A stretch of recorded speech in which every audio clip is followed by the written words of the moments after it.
Angie Braz. I'm with Partners for a Healthier Community.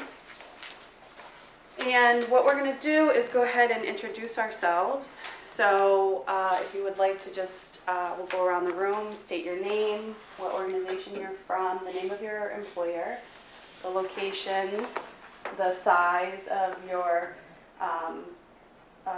work site, and then what you hope to accomplish today. So we'll go ahead and start with Sue. Thank you. So I'm Sue Copton. I am the Director of Quality Improvement here at Family Service Association. And I'm also the Wellness Coach or Champion is the secondary title that I have. We are located here in Fall River, but we have satellite offices throughout southeastern Massachusetts. So we have offices out on the Cape and down in Plymouth, Norwood, Massachusetts, Taunton, so several locations. We basically have 17 different work sites that our employees are at. We have about 300 permanent full-time and part-time employees. We do have some seasonal employees in the summer, but 300, maybe a little over permanent. And what I hope to accomplish through this is to refresh and recharge. We've been doing worksite wellness, but it's always nice to get new ideas and go back to basics and start again. So that's what I'm hoping to accomplish. Excellent. I'm Michelle Alves. I'm from the Fall River YMCA. We're part of YMCA South Coast, which encompasses New Bedford, Wareham, Mattapoisett, and Dartmouth, as well as Fall River.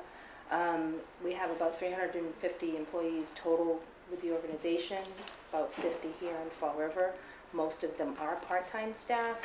I'm hoping that we can develop some type of workplace wellness program for our employees. We're always out there trying to get people to work out and members and so forth, but hoping to get some employees involved as well.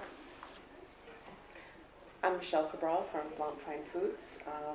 We are a manufacturing plant right here in Fall River. We also have a manufacturing plant in Warren, which is primarily making smaller batches of specialty soups, primarily chowder.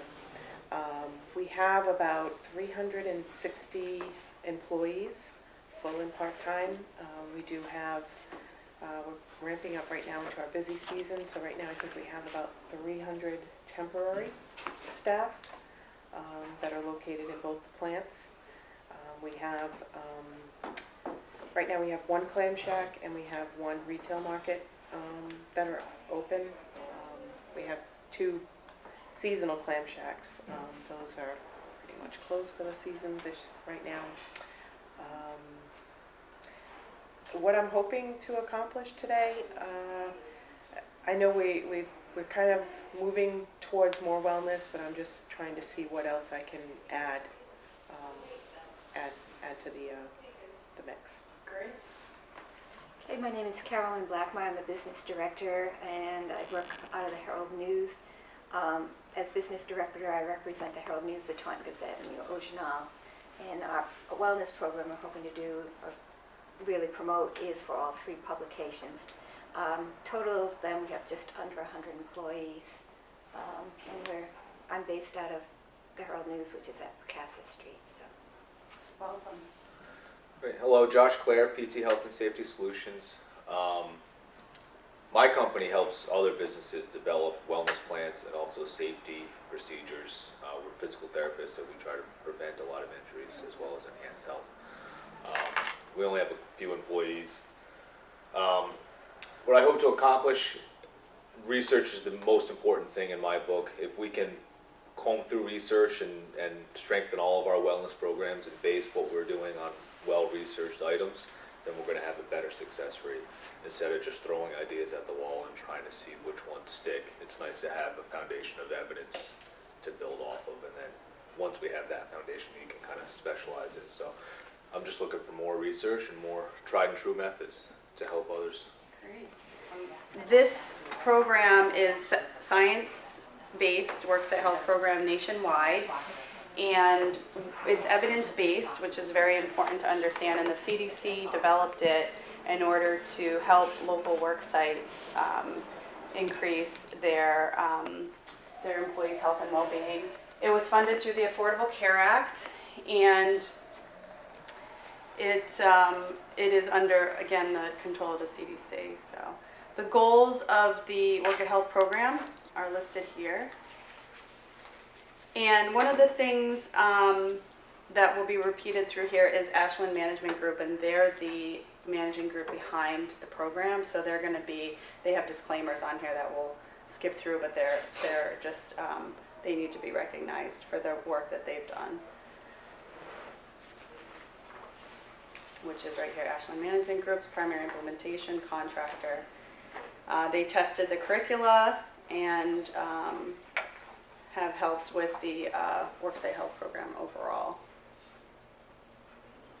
All right, so this will measure the program's impact on employer knowledge, skills, self-efficacy, and adoption of worksite practices, and all basic introduction. So why sponsor Worksite Health? As you know, we spend over 1/3 of our working hours at work. So your employees are your most important asset, and how we take care of them and how they manage stress and take care of themselves is very important. As we continue through here, creating a culture of health. So some of the information we're going to talk about today is leveraging leadership support, creating social support network, and also encourage positive health behaviors. One of the big things I like to drive home is, taking care of your most important asset, which is your employees, but also keeping your healthy employees healthy, and then getting your sick ones healthier so that you can reduce your costs overall. So my responsibilities for this is to complete the Work at Health employer training, establish a health promotion committee, and continue the core elements. And this is just information about how the training is going to go and how we're going to teach you. One of the pieces is to plan a committee, which is part of the materials that's in your book. Grow your program, survey, of course, because you need data, and help and create and grow a peer learning community. So just so you understand, there's 3 parts of the Work at Health training, just to understand the background of it. There's the hands-on, the online, and the blended. And for the most part, it doesn't pertain to you guys, but for me, when I did the training, I went to the hands-on, and we did the 1-day, full-day training in Atlanta, and then I did a significant amount of work on the computer in order to get prepared for Atlanta. So what they've done is trained us. They've done a train the trainer model, and then now we are responsible for going out into the community and training 5 employers, and that's why you guys are here today. So that's pretty much all you need to know. So these are the 8 core modules that we're going to be talking about today, and these are all in your book in front of you in your participant guide. A lot of them are very, very helpful. One of my favorites is Module 8, which is when you get to the nitty-gritty of it and implementing and sustaining your program. So Module 1 is making the business case.